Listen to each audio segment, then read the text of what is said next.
bienvenue dans William's Kitchen, je suis William et aujourd'hui je vais vous partager une recette délicieuse, encore une fois, et une recette bien américaine puisqu'il s'agit du eggnog.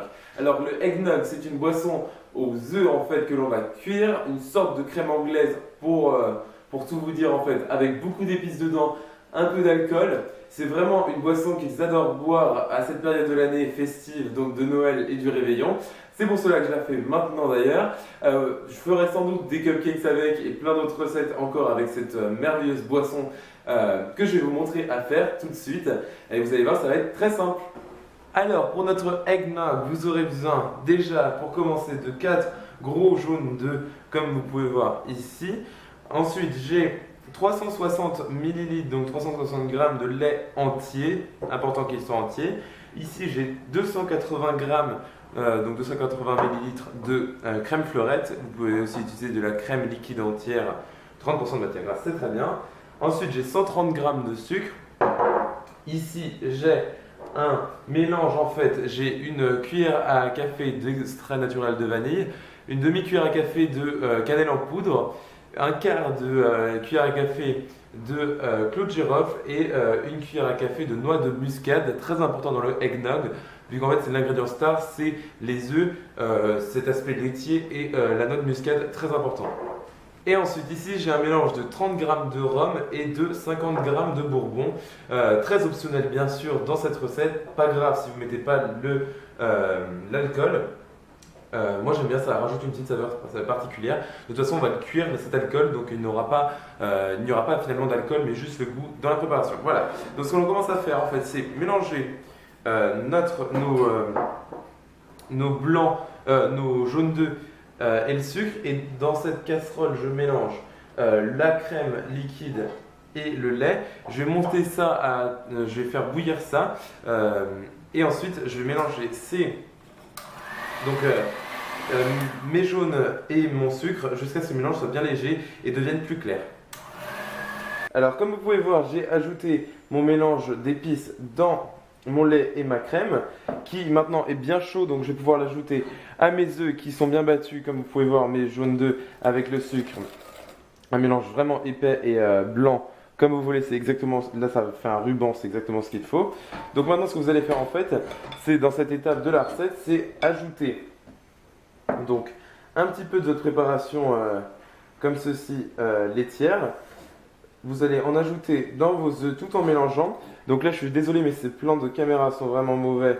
Ça c'est tout simplement parce que c'est assez compliqué pour moi de filmer ce genre de séquence.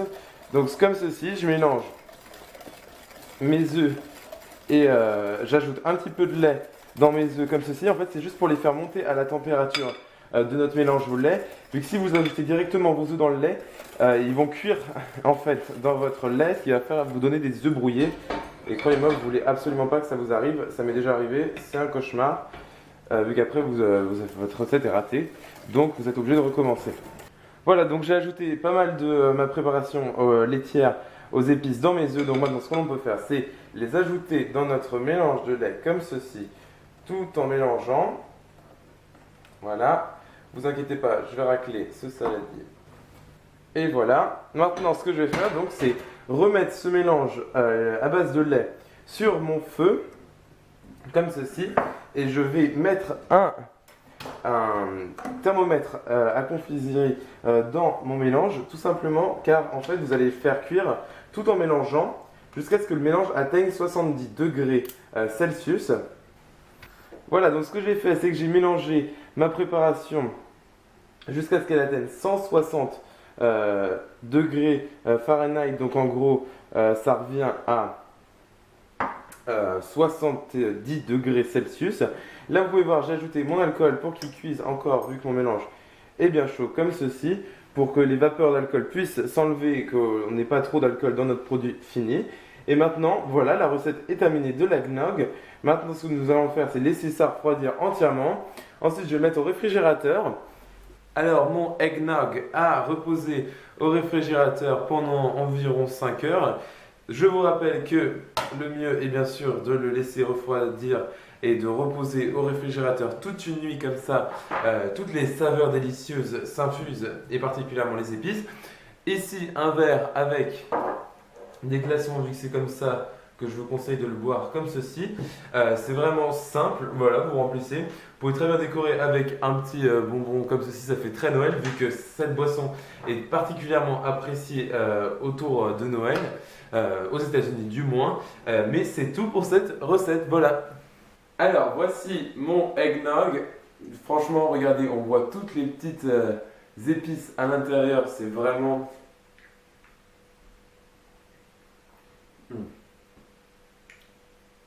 Franchement, c'est vraiment super bon. La première fois que j'ai fait cette recette, j'étais vraiment excité de la faire vu que on connaît pas du tout l'eggnog en fait en France. Alors qu'aux États-Unis, ils en raffolent, mais vraiment à cette période de l'année, ils en mangent tout le temps. Ils font des cupcakes avec, ils font plein de choses, tout au parfum eggnog. Comme vous allez pouvoir, c'est vachement simple à faire. Même pas besoin finalement d'un thermomètre de cuisson, il vous suffit juste de chauffer votre eggnog très doucement sans le faire chauffer trop fort pour pas que les œufs cuisent dans votre eggnog. Mais c'est tout, franchement c'est vraiment simple. Consommez-le très froid, c'est ce que je vous recommande. Et vous n'êtes vraiment pas obligé d'ajouter l'alcool aussi. Moi déjà j'ai fait la moitié de la dose d'alcool par rapport à la recette de base qui en demandait donc le double d'alcool. Donc vous pourrez très bien en rajouter plus, en mettre moins, peu importe, ça ne changera pas grand chose à part un peu peut-être la densité de la boisson finale. Si vous n'en mettez pas, vous aurez peut-être une boisson un peu plus dense. Et encore, je pense pas que ça va changer grand chose. Voilà. En tout cas, ça sera forcément délicieux, puisque de toute façon, ça fait une boisson laitière aux épices, ce qui est vraiment délicieux. Parfait pour cette période de l'année, ça fait très Christmas. Alors, en tout cas, aux États-Unis, ils auraient dit que c'était very Christmassy. Voilà. Donc, j'espère que cette recette vous aura plu. Vous pouvez la retrouver sur mon blog, donc williamcake.blogspot.com. Pensez à vous abonner à cette chaîne YouTube pour recevoir toutes mes nouvelles vidéos et aussi à liker ma page Facebook William's Cupcakes. J'ai aussi un compte Instagram, tous les liens sont dans la description de la vidéo. N'oubliez pas de mettre un thumbs up, un pouce bleu si jamais vous avez aimé cette recette de eggnog et si jamais vous voulez voir d'autres recettes à partir de celle-ci, par exemple les eggnog cupcakes, c'est celle que je pense en premier. Voilà, donc j'espère que cette vidéo vous aura plu et moi je vous revois dans la prochaine. Salut!